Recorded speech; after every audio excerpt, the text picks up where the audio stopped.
different today. Going to also stream on Instagram to see what happens. I don't know. I'll see if my house even has the bandwidth for it. So we'll see. I'm going to attempt to multitask and all that kind of stuff. This is the latest Air Force news. If you haven't been paying attention to anything that's been going on, um, welcome. I'm Peaches from the ONESREADY crew. Aaron and Trent are not going to be able to make it today, so you're just stuck with me. Head over to onesready.com, use the promo code. There is no promo code. Check out our merch. What the hell am I talking about? I really got to watch my language on this too. So onesready.com, we've got merch over there. You guys can head over to Prep. We've got a reading list on there that you guys can peruse. We still need to update it with some of the guests that we've had on recently, but then also you can go to some of our partner discounts, check out all of those that are on there. You guys know that we've had Drink Hoist. They've been a partner for quite some time now. Use the promo code ONESREADY. Website is drinkhoist.com to get your hydration, IV level hydration, that is, ready to go. Hey, just real quick before I do this, though, on Instagram, are you guys able to hear me just fine? I'm using this kind of little wireless mic, so I want to make sure you guys are able to see it. Hey, what's up, Mike? It's good to see you on here, dude. All right. So let's check out what has been going on. If you guys have been paying attention recently, at least to the channel, I've been hopping on live occasionally to kind of read the news. And what happens is the Air Force sends out every single day a kind of what's the latest in the Department of the Air Force. So it's primarily Air Force, but there is some Space Force flavor in there. News for the commanders and the chiefs to peruse so that they know what's kind of going on in the force. It's put together by the PAO office or the Public Affairs office. And usually there's some good nuggets in there, kind of gives you an idea at the unclassified level what the commanders and the chiefs are being told. So we'll dive right into it, and then we'll go from there. And then, like I said, if you have questions, then put them in the chat. I'm going to tell you right now, though, at least for the YouTube vote, well, either way, it's going to be tough to see. So if you're on YouTube, super chat it. I'll try and get to it because at least I can go back through and I can see it easily. Instagram, I'm probably hopeless. Let's be real. So anyway, and really, if you guys like this, then maybe we'll try and do it kind of more often and we'll go from that. But it's new for me, so we'll see how it goes. So, all right, first things first, the number one topic that was brought up was Hegseth, the Pentagon doing a complete review of the Afghanistan withdrawal. This was written in the Washington Examiner yesterday from Mike Brest. Defense Secretary Pete Hegseth said Wednesday that the Department of Defense is reviewing the 2021 withdrawal from Afghanistan. Quote, "We're doing a complete review of every single aspect of what happened with the botched withdrawal from Afghanistan and plan to have a full accountability," Hegseth said. "We're taking a very different view, obviously, than the previous administration. The first Trump administration negotiated the withdrawal with the Taliban in 2020. A Taliban uprising in July and August complicated the withdrawal with an attack on Kabul International Airport, killing 13 Americans in the withdrawal's final phase." So that's good. A lot of people have asked for a lot of accountability on this, which I agree. I think if a young airman, young soldier, young guardian, young Marine is going to be held accountable for their actions, I also think that any kind of 4-star, 3-star general or colonel or chief, senior NCO, if they're involved in something that happens, they too should be held accountable, not just kind of swept under the rug. And that's kind of what we've seen recently. And if you know anything about warfare and tactics, you know that like there's really no denying that that was a botched withdrawal. It never should have happened that way. Even if you're not a tactician or a warfighter or somebody like that, you should know and agree, unless you're completely biased, that that did not go correctly. So I'm happy to see this. Accountability is a big thing with us. You know, we tout the meritocracy thing, and I do believe in the meritocracy thing. So a meritocracy also means that you get held accountable for the good things you do and the bad things you do. So if you're wrong and you did something wrong, then you should be held accountable. The next one, let me take a sip real quick.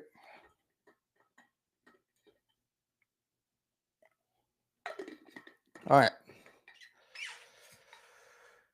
Let's see. Oh, I see this. I saw your call to action. Give us guaranteed contracts. I'm getting screwed to go SWO EV for a waiver I had to get in an already waived court case. Case was dismissed, which is dumb. All right, thanks. Add into those polls and those questionnaires and those comments. Like you can take that comment and put it in the actual reel if you hadn't already, because what we are doing is we are kind of fact finding and also kind of doing some homework for some of the leadership within the Air Force Special Warfare community, because that's our community. So we're kind of helping them out a little bit. So anyway, so the next one. DoD leadership orders components to scrub DEI content across websites, social media, wrote the Defense Scoop, 27 February, from Billy Mitchell.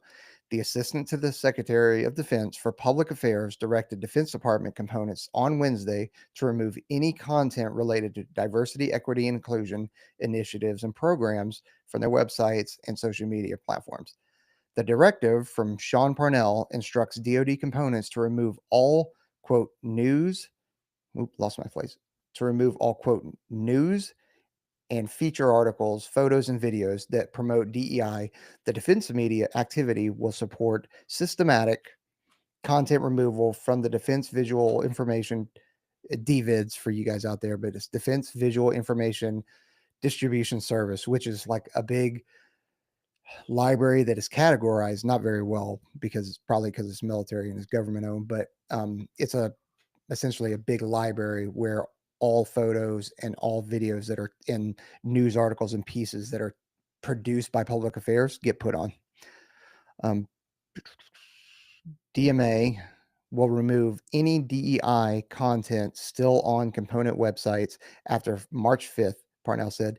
DoD instruction 5400.17, quote, official use of social media for public affairs purposes, end quote, requires components to acknowledge the removal of the content. So if you guys have been on any social media, especially like we'll just use Instagram right now, if you've been on there and you follow any of the base accounts like Hurlburt Field, Nellis Air Force Base, Davis Moth, and any of those, to include organizations like Air Force Special Operations Command, the Air Force page, they all have this little banner up there, which if you paid attention to Aaron Loves America, he talked about it and did a reel on it. They all have this saying on there, and that's essentially their way to acknowledge receipt and their action of that. So I think it's great that it's happening. I mean, you got to think about if you are not on board with things that are going on in the military or whatever. Sorry, I'm getting texts. If you're not on board with that kind of messaging, you got to think about it. They're using our tax dollars, right? We all pay taxes, using the tax dollars to promote whatever that is, whether it's DEI, whether it's other things, people's gender identities and sexualities and all that kind of stuff, or anti-administration stuff or anything like that. So that is not what those are intended to be for. They are intended to be informative, not opinionated. Like this is opinionated right now. Those are not supposed to be opinionated. So it's a good thing that it's happening.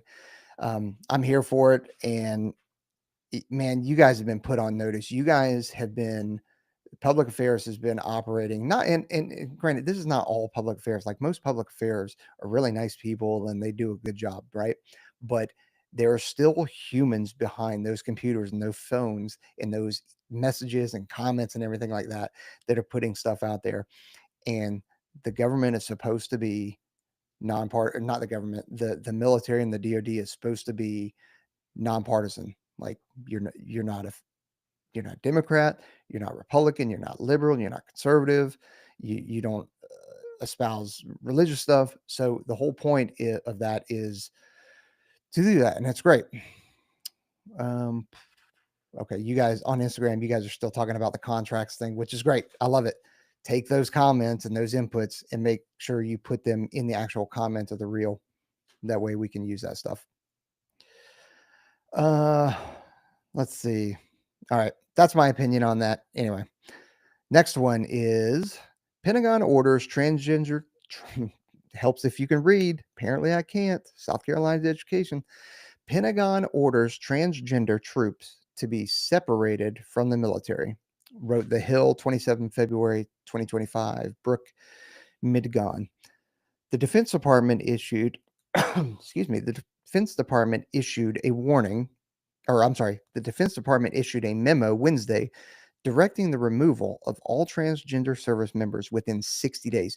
Dude, okay, first off, 60 days, that is super quick. I don't necessarily know if I agree with that timeline of 60 days, because there is so much to do within 60 days, or there's so much to do if you're trying to separate, whether you're retiring or separate from the military. Like that is very, very fast, which I agree it does need to happen fast instead of kind of dragging it on. But maybe 90 or 120 days would probably be more appropriate. But like that is, whew, man. I know 60 days may sound like a lot, but it is not, especially because, somebody may have 60 days or more. Somebody could have 75 days of leave. And then what are they going to do? They start leave immediately, and then they get reimbursed for 15 additional days. And then they've got to take care of all their VA stuff and everything. Like there's veteran affairs stuff. There's TMO, which is the folks that move you. So if you don't want to continue to live where you were last stationed, i.e., if you're at Nellis and you're a transgender and you have 60 days to depart, that takes time to get all the moving stuff together and everything, and then also move you. I mean, dude, 60 days is nuts, but right on, that's what it is. So the memo states that affected members may be considered for a waiver on a case-by-case basis, provided there was a compelling government interest in retaining the service member that directly supports warfighting capabilities, and that the person meets certain criteria. These include a willingness to abide by the standards associated with the service member's sex, and that member demonstrates 36 consecutive months of stability in the service member's sex without clinically significant distress. Okay. The policy memo states that that trans service members' continued service is not in the best interest of the military services and is not clearly consistent with the interest of national security. LGBTQIA plus rights groups called the memo extreme and likely discriminatory. There it is, folks. I mean, that's not the memo. Like, I don't have the memo up in front of me, but this is the gist of it and of what it says and what it intends. And this is what this, among with other clarifying direction and orders and guidance from leadership, the commanders and the chiefs definitely have. But since this kind of gets shotgunned out to a whole bunch of people, they're not going to put those direct orders in there. So let's see. What am I missing on Instagram? I don't know. I'm sure I'm missing a lot. But anyway, okay. This one we talked about the other week, or last week, but this one is most troops with families to serve a 3-year tour in Korea. Air and Space Forces released on 27 February. There's no way I'm going to be able to answer or read that name. Most service members on accompanied tours in South Korea will start serving 3-year tours starting in October, U.S. Forces Korea officials said this week. The increased tour length will improve operational continuity, enhance mission readiness, and offer service members and their family greater stability. A U.S. Forces Korea spokesperson said, It enhances the mission effectiveness by providing greater stability, improving unit cohesion, and strengthening the relationships between service members, their families, and the local community, the spokesperson said. 3-year company tours are common in Europe, Australia, and Japan. So I talked about this before. So if you were there and you're already tracking it, like just turn off for a second or just add into the comments. But so you have different tour links currently. You have a short tour, long-term tour, or you have 365s like remote tours, right? So since they're talking about Korea in this case, most of your Korean tours are going to be 1 year, or they currently are 1 year if you're single, meaning unaccompanied. You can also be married and still do an unaccompanied tour to Korea, which is 1 year. So the benefits of that is it's only 1 year. At the 6-month mark, you get to come back for R&R. You generally get your base of preference. Speaking for Air Force here, you usually get your base of preference, and you know where you're going before you even leave for that 365 to Korea. A lot of people, if you're trying to kind of bolster your resume, or like you haven't had a deployment in a long time for whatever reason, because you happen to be in a spot where there's not a lot of deployments opportunities, this is a chance for you to go there, kind of get a pseudo deployment, bolster your resume, and then maybe it helps you for promotion, but also it can help you to get to a location that you want to go. So you go over there, if you're married or you're single, you go over there for a year and you come back and you get to go where you want. The other one is right now a 2-year tour accompanied, meaning you can take your family over there with you. That's still, you still end up getting a base of preference after that, still has all the benefits of everything else. It just means that accompanied, you take your family over there and it's 2 years. Now they're going to make that 2 years a 3-year, essentially, is what it's going to do. I don't know whether that's going to, like, you get a lot of people that will volunteer for a 360, a 365 to Korea. So what I don't know is, in my opinion, I don't know whether that's going to hurt or help people volunteering for an assignment to Korea. It mainly because combat controllers don't go over there. We don't have assignments, neither do PJs or SR. So PJ, CCT, and SR, we don't do remotes to Korea. TACPs do that. So out of the Air Force Special Warfare, that's what you're going to get if you're a TACP. Your chances of going to Korea are likely, at least sometime in your career, which is a good thing, right? It's not a bad thing. And that's where it's at. I just can't say for me, because I was never even afforded the opportunity, or nor could I have even gone over there if I wanted to. So let's see. Next. And this is specific to the Air Force. I think it's going to be a DoD wide, at least based off of the title. But it says Pentagon's 8-year budget shift could be painful for the Air Force. Defense One, 26 February 2025. Audrey Decker finding 8% budget cuts will be a painful process. The director of force design, integration, and warfighting, or wargaming for Air Force Futures, said Wednesday, quote, "There's not many places where we can go now for cuts."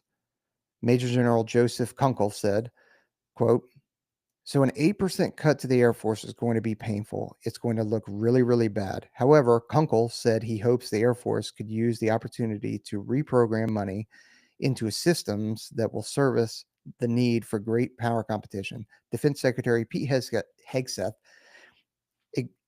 exempted the collaboration combative aircraft. So the CCAs, if you guys are talking about it, you have one F-35 or whatever, and it's got a couple of the larger drones flying with it. So he exempted that program, which is good, because that is big money right there, from cuts, along with any system related to the Golden Dome missile defense program. Kunkel said the Air Force must think about how it will integrate CCAs, or the collaborative combat aircraft, with other platforms so that it doesn't rely solely on fighters. I I agree with that. Yeah, dude, an 8% cut is wild. That is a massive amount of money. Um, in a world where we are already fiscally constrained, um, and I say fiscally constrained in the way for you guys. Hopefully, you know what fiscal means. It's money, but yes, are there cuts that for sure can be made to the Air Force budget that I'm not calling them fraud, waste, and abuse, but are antiquated programs or programs that don't necessarily need to exist anymore or places we can cut? 100% there are. There absolutely are. Does that equate to 8% of the budget, the annual budget? I don't know because I don't have the analysis or the forensics on that, but an 8% budget is an enormous cut. Um, so it'll be interesting to see how the Air Force and the DoD, because I think it's a DoD wide cut. It'll be interesting to see how that works. Like if I'm going to be biased and I start using the words of some of our DoD military and leadership saying, hey, there's never going to be another ground fight, which I completely disagree with. But if I'm going to use their own words against them, then I would also say, well, maybe we need to stop buying so many tanks. Maybe, maybe we're good with the amount of M1 Abrams that we have, right? Maybe we're good with the amount of strikers we have.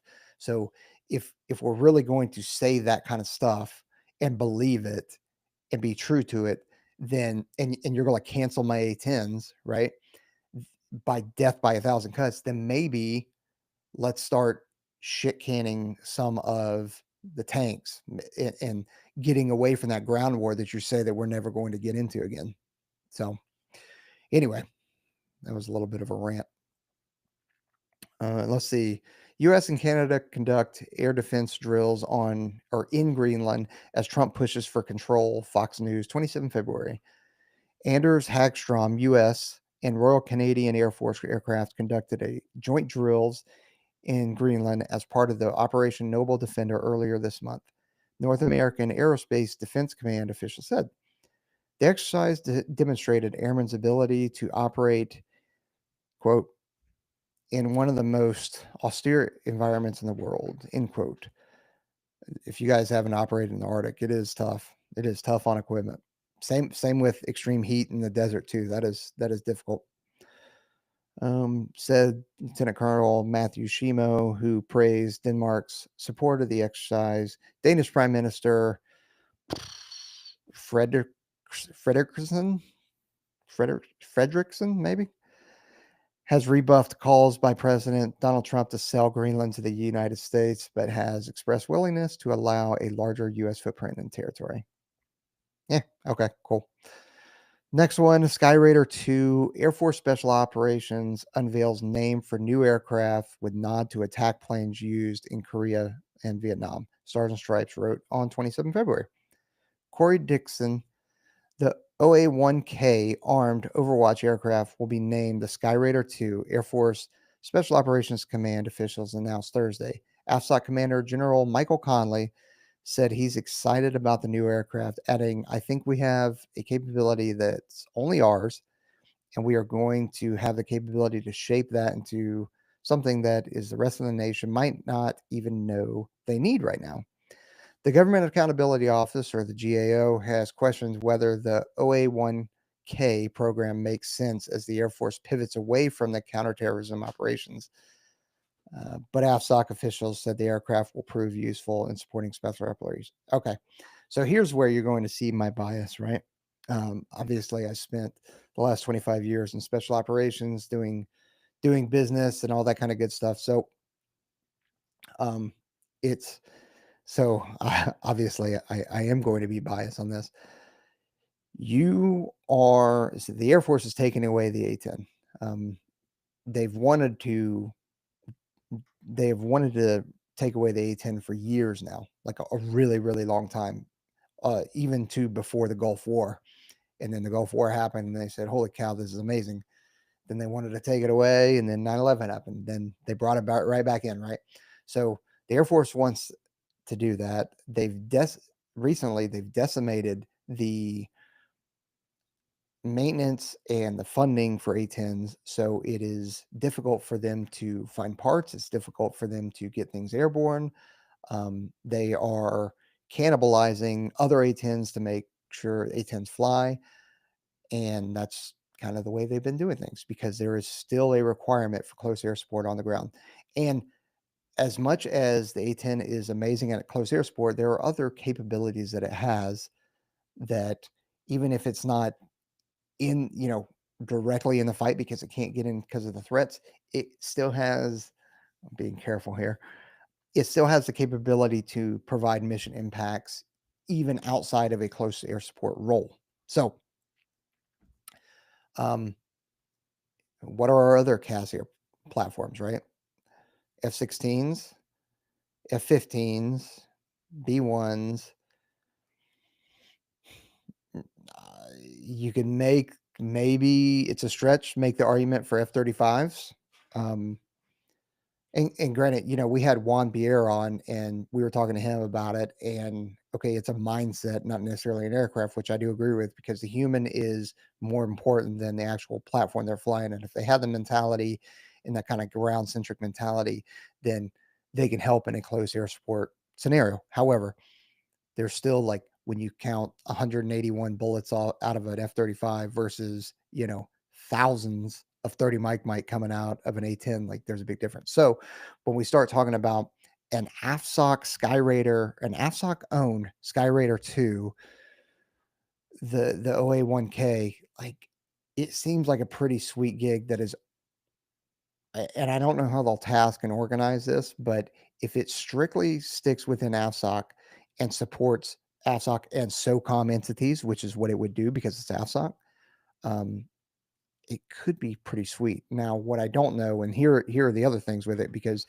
the Air Force went with the light attack thing quite some time ago. It wanted to go with the Super Tucano, and there was another one that they wanted to go with, and they were trying to figure out which one to go with.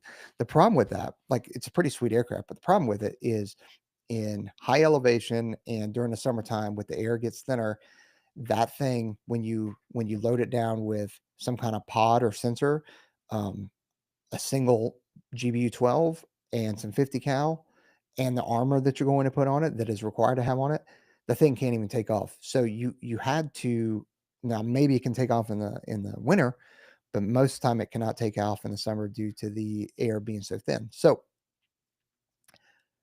you would have to make a decision. Okay, am I taking a GBU-12? Am I taking 50 cal? Am I taking a pod or some kind of sensor ball? And, like, so there's trade-off. You couldn't take all three. You had to pick two, basically. So that's a limb fact, right? And then how, what good is some 50 cal being delivered in a strafe? I don't know, right? Versus a single GBU-12, and then what? So, like, I don't know if it's the right answer or not either. I do think it's pretty cool that we are going to still continue to have some kind of close air support capability. I mentioned the fighters, but I neglected to mention, your RPAs, your MQ-9s, your B-1s, your B-52s, that all provide a type of close air support as well, right? So, I don't know if the F-15EX is going to do any of that either. Like, there's still some unknowns and there's some gaps in capability that the Air Force is going to have to figure out. So, yeah. Oh, there's another AFSOC one. With deliveries complete, AFSOC looks at AC MC-130 upgrades. This was written in or published in Aviation Week on the 26th of February. Air Force Special Operations Command will add long-term capabilities to the MC-130 Combat Talon 2 and the AC-130 Spooky aircraft relevant for future fights. The command's director of whatever. Quote, the notion that really matters is really platform agnostic, Brigadier General Craig Panther said. If we don't modernize our platforms, you can forget about being effective in the future fight. Agreed? Upgrades to the modified C-130s include integration of the Rapid Dragon pallet launcher, which can launch the AGM-158 joint air to surface missile. Panther said. AFSOC, I'll have to call back. Sorry, I should have put myself on don't disturb. Oh, give me a second to fix that. Be back in 30 minutes. Yeah, call you back in 30 minutes. Got priorities here, people. Let's see. Where was I? If we don't modernize our platforms, you can forget about being effective in the future fight. Upgrades to the modified C-130s include integration of the Rapid Dragon. Okay, I already read that. Anyway, all right. Let me check out some of these super chats. And there is a question on Instagram. Let me hit that one first. Oh, there's a couple. Shoot. All right. What's the process like getting into BMT? By that, I mean, can I fly there myself? No, you don't fly there yourself. You need to go, no offense, but based off of your question, you need to go see a recruiter first. You're going to hit MEPS. You're going to come back. You're going to deal with your recruiter. And then you're going to go to MEPS again. And then the Air Force is going to coordinate your movement to basic training. If you have to fly, they'll fly you. If you're close enough to take a bus, they'll bus you. They'll house you the night before in a hotel, all that kind of stuff. So you do not have to pay for yourself to get to basic training. Next one is best time for a high schooler to meet with a recruiter for a positive or a possible delayed entry program. Yesterday. And since you can't go yesterday, you go today. Reach out to them. You need to understand though that these recruiters are extremely busy. For example, the highest intake in the Air Force right now is Las Vegas, which is where I'm at. Each recruiter here has right around 30 at any one time, 30 recruits, candidates at any one time.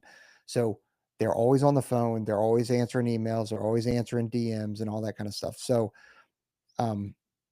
be patient with them. Okay. Ron, what'd you say? John Shelley gifted 5 memberships. Yeah. No shit. John Shelley, man. That's awesome. Dude, thanks for doing that. I'll get to the super chats, but I don't even know how that works. So one of our members gifted 5 memberships on YouTube to people. So I'll have to figure out how that works. But if you had considered becoming a member on our YouTube, go over there, check it out, and see if you can snag some of these 5 that were gifted by John Shelley. So thank you for that.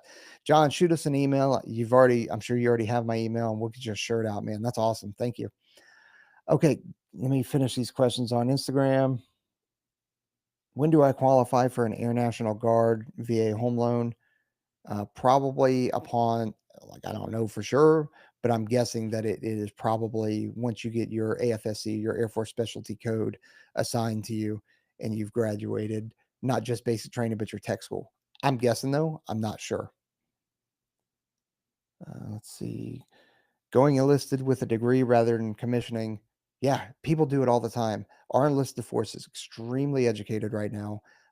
We get more and more people that are joining with a degree already because there is a degree payback. There is a student loan payback plan that the Air Force has. So if you have student loan debt, you can actually get some of that, not forgiven, but paid back.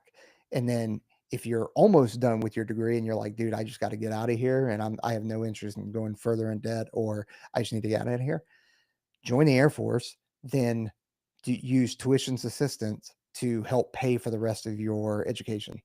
Then you'll also get the post 9/11 GI Bill as well, which is massive. And even if you didn't use that, your wife or your kids or your husband or whatever, your future, even if you don't have one now, like a family now, your future family, you can transfer that 9/11 GI Bill to them to help get them through school. Dude, it's an awesome program. Is the soft booking program still available for high school juniors? I don't know. Um, what I do know is that you have to be 17 to be able to talk to a recruiter. If you're 16, they're going to tell you, "Hey, thanks for your interest. Please come back soon." Um, so I'm guessing for a 17-year-old junior, there probably is some kind of soft booking, and they'll talk to you about it. But reach out to a recruiter. Also, the if you've been to or seen any of these recruiting centers that have Marines, Navy, Army, Air Force, right? And you wonder why the Army, the Navy, and the Marines are in the office and there's no one in the Air Force office. It's not because they're at home, it's because they're out traveling around at events. Like I said, the Air Force right now is blowing up with people trying to join over the other services. So these people are at answering emails, DMs, they're at development sessions, they are all over the place. They are running around like crazy. We actually have Staff Sergeant Ransom who's going to be coming on to do a live YouTube here. When do I have that scheduled? It's sometime in March. I have it scheduled, and she is a normal like Air Force enlisted accessions recruiter. So, can she help out with Air Force Special Warfare? Absolutely, she can, but that's not her specialty. We have we have Air Force Special Warfare recruiters for that. So, um, but I'm not sure about that soft booking program, but if I had to guess, it's similar to the DEP, the delayed entry program. So, can you elaborate on the transition TACP is going through? Are they becoming more unilateral shooter, commando, DA force, like the whatever unit you just mentioned, command troops? TACP is going through a whole bunch of stuff right now where they've got budgetary cuts, they've got billet cuts. Um, I can't speak for their career field. We actually have the career field functional manager who is going to be coming on here in the next month or so, as soon as he gets his feet underneath him. And he's going to talk about the future of TACP and what that looks like with everything that's going on with it. So I don't want to give you a bad answer. I would say no, they are not going more towards a unilateral shooter mission. That is not one, that's not their mission as it is. Um, so they're not that kind of force. I think that's probably all the questions on.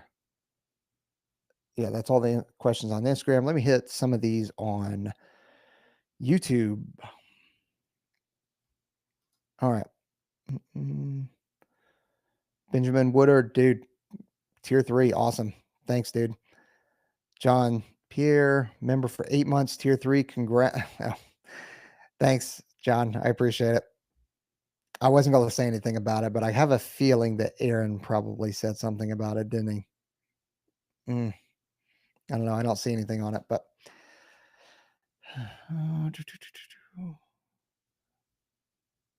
Aaron Love, there is no Aaron Love Hate Club. There's no way you said you'd rather have F-15s over A-10s when doing CAS.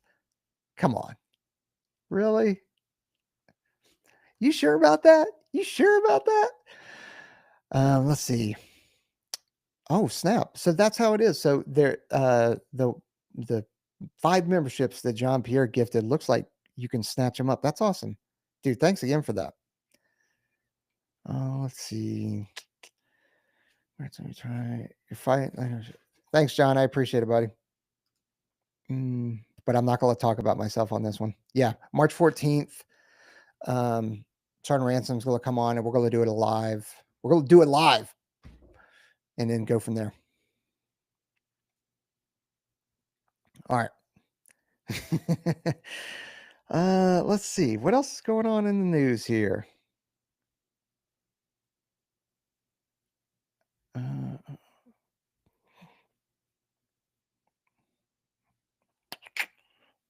Of interest from that news report that I talked about. Hey, on Instagram, the special warfare recruiter that says he wants to go live, dude, just request right now. Like, just request and let's do it. I think that'll work as long as what I have plugged in. We can try it out if you want. Just request to join, and then I'll accept, and then we'll try it out that way. Do you recommend a 4 or 6 year? I recommend a 6 year. The bonus is bigger, and then if you did a 4 year, assuming that you're talking about Air Force Special Warfare, if you did a 4 year, by the time you finish or get close to graduating, you're going to have to reenlist anyway. So may as well come in for a 6 year, get a bigger bonus, and then you don't have to reenlist. And it actually helps you plan out your reenlistment bonuses later on. So you're going to end up getting more money anyway, and it's less going back and forth. What feedback did I get on the poll that we put out? Let's see. I don't know if I'm going to be able to check that out yet. Let me see. I definitely won't be able to check it out on Instagram, but maybe I can check it out on the YouTube community. All right, let's see. Let's see how this works.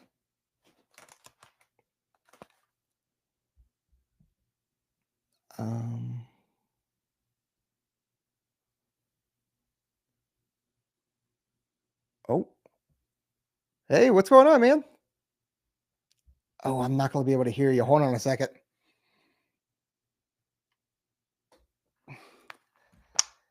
All right. Can you hear me now? Or let me see if I can hear you. Yeah, I can hear you. Okay, cool, man. Well, thanks for joining, dude. I've never met you before. Well, same. I'm out and about recruiting. So just to hit on that point that, we're not just at home hanging out. We're out recruiting. But yes, those are some pretty good comments and questions. I do have like 11 plus years recruiting. I did started recruiting 2013 to 2016, enlisted as sessions recruiting up in Washington State. 2016 to 2019, I did line officer recruiting, so that's all your flying jobs, engineer, intel officers, and then I did health professions and officer sessions recruiting. Now I'm doing special warfare recruiting. So I do have a lot of knowledge, information I can give your viewers. Nice, man. Well, one of the questions that we got on there that I didn't know the answer to was the soft booking for juniors. Yeah, that's usually a good way if you have a career or job in mind that you're really interested in. That is the best way to be able to make that happen with the Air Force. Usually, I want to say it's January timeframe of your junior year. So even though you may be 16 at the beginning of your junior year, if you know you're going to be turning 17 at some point during your junior year, yeah, definitely at the beginning of the junior year, get with a recruiter. Even let them know if you're 16, let them know, hey, I'm going to be 17 in January or in February. Because there are some things that a recruiter can do to kind of get ahead of the game. That way, when you do turn 17, boom, you're in front of the line. Hopefully, you get that the top job that you're looking for. Yeah. And so what's the kind of sorry, I'm trying to do a bunch of different things here. What's the like kind of the wait time? Like one of the questions was, hey, when should I reach out to a recruiter? And my answer was, well, you should have done it yesterday, but if not, like do it today, because things don't no longer is it the time where you come in on a Friday and man, we ship you out the very next week. Like it's at least 3 months usually. Yeah, you are correct. It's gotten so the process has gotten a lot harder in regards to like how smooth or how quick the process can go. And the biggest thing nowadays is we have this system called Genesis, and all the maps can basically go online and pull all your medical records. So everybody's different. So for me, like I grew up poor. So like I never went to the hospital because we couldn't afford it, right? But if you have individuals that are like just going to the hospital for every little thing, then there's going to be a lot of like medical history online because everything's electronic nowadays. So for somebody with a lot of medical history, the process may take longer. And I would say on average, I would say 3 to 6 months. And that's just to go through the process, hopefully get qualified. Then, once you're qualified, now the recruiter's trying to get you or find you a job. And the earlier the better, because you got a better chance of getting the job that you want versus kind of like, hey, listen, I just need to get out of this situation that I'm in, or I just need to, I graduated. I didn't realize that, oh crap, life's about to hit me. I don't have school to go to. I'm not going to, I don't want to say you're not going to get anywhere with Starbucks or working wherever you are, right? It's an honest living, it's an honest job, but I want more for myself. And if you think that I show up after graduation and I'm going to ship out at the end of June, that's just not going to happen. So what are some other like frequently asked questions that you get? Well, we do. So everybody with a bachelor's degree, like nowadays, like a bachelor's degree is like a high school diploma nowadays. Like everybody's got one. So, and again, just because I have the experience, which unfortunately, like when somebody with a bachelor's degree goes to a recruiting office, it's going to be a new recruiter or newer recruiter, tier 1. So it's his first assignment. So unfortunately, they don't have like ready available information right off the bat to kind of help guide them better. So usually they're like, oh, you got a bachelor's degree? They'll talk to they don't have line officer recruiters now. It's officer accessions now, which is health professions and line officer smashed together. But in regards to like the office that I work out of, whenever somebody comes in with a bachelor's degree, like I give them the breakdown. Usually I'll get to know them a little bit. Like, hey, where do you work? What do you do? How much money do you make? And usually like they got a bachelor's degree in this, but they're not even working in that. They're like way over here, like making pennies on the dollar. Yeah. So I give them the rundowns. Like, look, commissioned officer positions. If you qualify, it only gives you the opportunity to apply for the job. That's for all commissioned positions. So it's just like in the civilian sector. Fill out a job application, you submit it to HR, they review it, they look at everybody else, they compare you, and then HR hires the best candidates. So unfortunately, for commissioned officer positions in the Air Force, like the secret is out. The secret is out. Air Force is the best. The secret is out. For officer accessions, we get way too many applicants. So now health professions is very different though. But let me give you like a quick breakdown. For individuals that are trying to pursue like flying positions, pilot, drone pilot positions like that, I have the statistics and stuff like that on a spreadsheet. Typically, like the selection rates of close to 20%. So in a sense, like without having to look at anybody's application, 80% not getting hired, not getting selected. 80% right off the bat, and that's just because of the mathematics behind it. Commissioned officer positions, it's a small number in the Air Force. Like the biggest group of Air Force members are the enlisted side. Mechanics, technicians, specialists, computer guys, and stuff like that.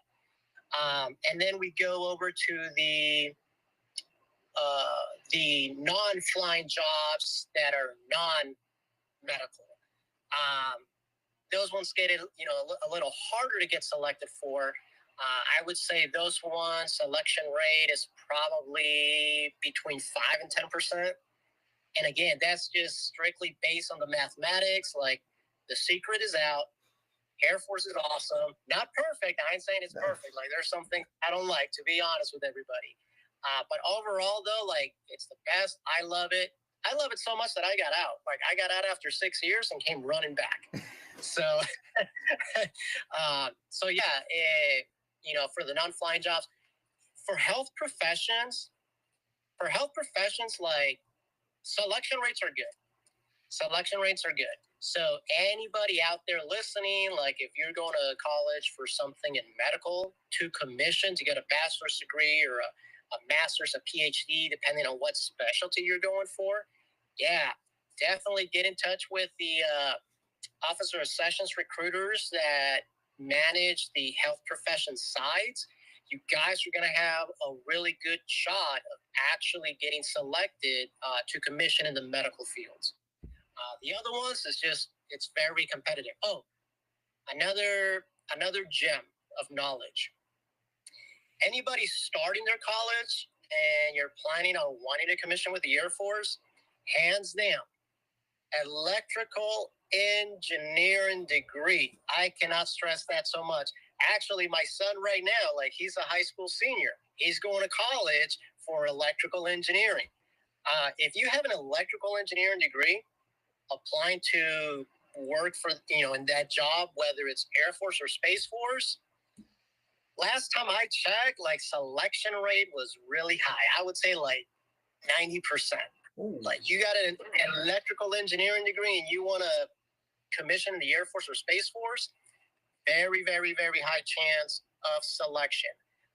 And likewise, if, let's say you have some other engineering degree, but you want to fly, you want to be a pilot, having that engineering degree actually helps. Doesn't guarantee selection, but it actually does help being selected for those very, very competitive positions. Okay, so what's one of the things that you see at MEPS that I saw a comment on here, that's why, and they asked, what's a common problem you see that recruits have when they go through MEPS? With recruits, I would say the biggest thing is you have to trust your recruiter, and your recruiter has to trust you. Okay, so if you don't trust them, like let them know, like, hey man, this don't sound right. And even for me, like with the people that I work with, like I flat out ask them, it's like, hey, do you trust what I'm telling you, or are you kind of like unsure? Other than that, just be as honest with your recruiter as possible, because for me, like I'm very thorough. I am very, very thorough. As an example, with the applicants that I work, when we get to like asking like medical history information, like I send them an email, and my email says, hey, go ask your mom, go ask your dad, go ask your uncle, your auntie, your grandma, your grandpa. Ask them about, that time you fell off of the monkey bars when you were 3 years old and you cracked your head open and they took you to the emergency room. Like, you better write that down. Like, check with everybody. Let's be as thorough as possible. So the biggest thing that sets an applicant's process back, and keep in mind, like us recruiters, like, hey, I'm already in. I'm already getting paid. I'm getting paid very well. I got great benefits. I'm enjoying being a recruiter. The only person that's going to be affected negatively is going to be the applicant. And what I mean by that is, if the applicant is not honest with the recruiter, or if that trust is not there, and then they go to MEPS, and then for some odd reason, everybody's memory gets real good when they go to MEPS, and then on their own, they're like, oh yeah, when I was 3, I fell off these monkey bars and I cracked my head open and I went to the emergency room. And then the chief medical officer's like, well, you didn't write that down. So right then and there, like, boop, you're disqualified. You get sent home. You basically just wasted an entire day. And then you have to go back to your recruiter and let him know. Then he has to update paperwork, resubmit it, and it's going to take longer. So again, if anything, just be honest with your recruiter and make sure that you trust your recruiter and your recruiter trusts you. Yeah, absolutely. So, I didn't like what's your name and where can people find you in terms of Instagram, and then I don't know where your office is out of. Yeah, so I'm Tech Sergeant Gastelum Aguirre. I'm actually out of Puerto Rico. Yeah, in Guaynabo, like the mall there. It's San Patricio Mall. But that's where I guess where you would call my office. I'm special warfare, so I'm always out and about, like trying to find some bad, Yeah. very fit individuals. So, but no, and then my Instagram, to be honest with you, Air Force underscore special underscore warfare underscore PR for Puerto Rico. Yeah. Awesome. Yeah. Again, a lot of information. I don't think, and I always make a joke of this in Air Force recruiting service. I don't think in Air Force recruiting service history, I don't think there has ever been a person that has done recruiting this long on production. Meaning like 11 plus years, man. Like people, yeah, not an easy job. No, absolutely. It's not an easy job. So thanks for what you're doing, man. I appreciate it. And keep up the good fight. And if there's ever anything that One's Ready can do for you to help out, then let us know. So I'm gonna close it up here though. I'll appreciate you joining. I don't know if you want to hop off or you want to hang on here while I close this out, and then we'll go over there. I'll hang on. All right. We can do one later on, just other stuff. Yeah, just let me know. Sounds good, man. So everybody out there on Instagram and on YouTube, appreciate you joining us. Don't forget to like, subscribe, hit that notification bell, leave a review, visit onesready.com, get yourself a piece of merch. You guys have got all of our partners on there. We talked about drinkhoist.com, promo code onesready. We've got Barbell Apparel. We've got Attack Elite. We've got 18 Out Fitness, Modern Athlete Shrink System. We've got CardoMax, all those things with the appropriate codes and links and all that kind of stuff. So feel free to check them out, and then we'll go from there. All right, everybody.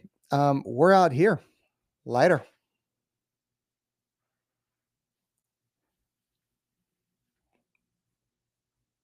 Somehow.